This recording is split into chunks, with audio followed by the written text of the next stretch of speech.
Okay, we're here with our Tuesday media availability with quarterback Jack Plummer. We'll go ahead and get started with Jim McGill from Bear Insider. Go ahead, Jim. Hey Jack, congrats on the big game win. I'm sure that was gratifying. How much different was it to play in that kind of an atmosphere at Memorial than what you've seen so far this year? Yeah, it was definitely a different experience, very positive one for our teammates. I think we played off the energy that the crowd was giving us, and yeah, it was awesome. Does it kind of give you a glimpse of what the environment around the program can be if you guys are winning and if the crowds are there and engaged? Yeah, I think so. I mean, ideally, when you win more games, more people show up because they want to see a good product. So, yeah, I think if we can continue to have success like that, and more people will show up, and it'll kind of have a little bit of a snowball effect for us. Thanks. Okay, we'll go to Jeff Ferrata. Go ahead, Jeff. Hey, Jack, I wonder if you're any closer to deciding or figuring out what your plans would be for next year. Like I said on Saturday, just or whatever last week it was, just trying to finish out the season. Game on Friday, and then we'll have some decisions to make. And do you imagine you'll play college football somewhere next year, or do you know yet what your path generally would be? I mean, I don't plan on really playing anywhere. I don't know. I don't really plan on transferring again, but after the season, just kind of weigh all the options of what I got going and take it from there. But I'm not, concerned about that at this point. I understand. One more on that topic, though, if I could.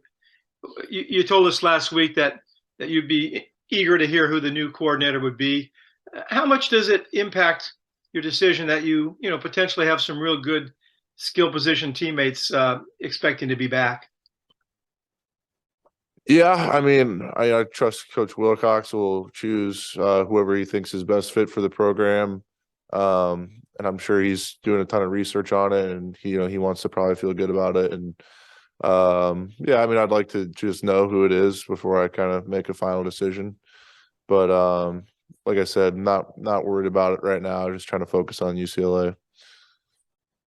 But the teammates that you would have back, Jay Knott, all those receivers, tight ends, will that play into your decision-making process? Yeah, you'd think so. Just kind of what guys you got around you. All right, thanks, Jack. Okay, we'll go to Steve Kroner. Go ahead, Steve. Hey, Jack, 3 days after the big game and after the first time you guys had a collaborative effort calling plays, what's one or two things you think were really good about that process and how it worked, and one or two things you'd like to see get done better this coming Friday? Oh, that's a good question. I don't hear that very often. Yeah, I think with many things, when there's a collaborative effort, I think you can kind of get different points of view and bounce ideas, off each other with, the guys we had coming up with the offensive scheme as well as actually calling the plays. So being able to bounce the ideas off of each other could kind of lead into, hey, I like this. And maybe three other people will say, well, I don't know about that. What about this one? And then kind of come into a consensus on what we think is the best way to go about business. And then kind of going into the next week, just trying to build off what we did. Kind of take what we did good and replicate that, or find different ways to do similar things. And then maybe the things we didn't do good, see why they didn't work, and how we can improve on them. You mentioned that you ran a couple of plays the same way.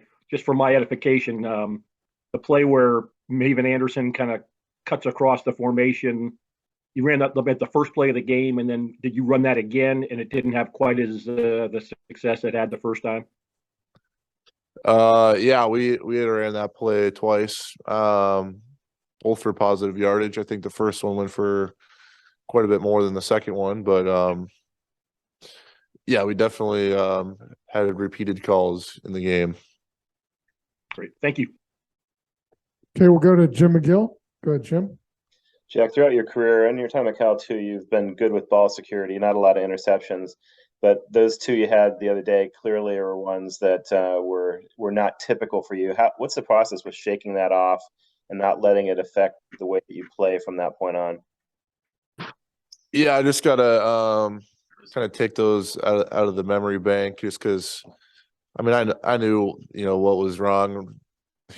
Seconds after the play is over, I don't need to go back and watch the film to say, oh, I shouldn't have thrown that. I knew exactly, right after, hey, that was stupid. Don't throw that. And I know I'm a better player than that. So just to move on, past it, kind of knowing your limits, not getting too aggressive. I think I was trying to force those two passes in particular, trying to be a little too aggressive with the football. So maybe just dialing it back a notch.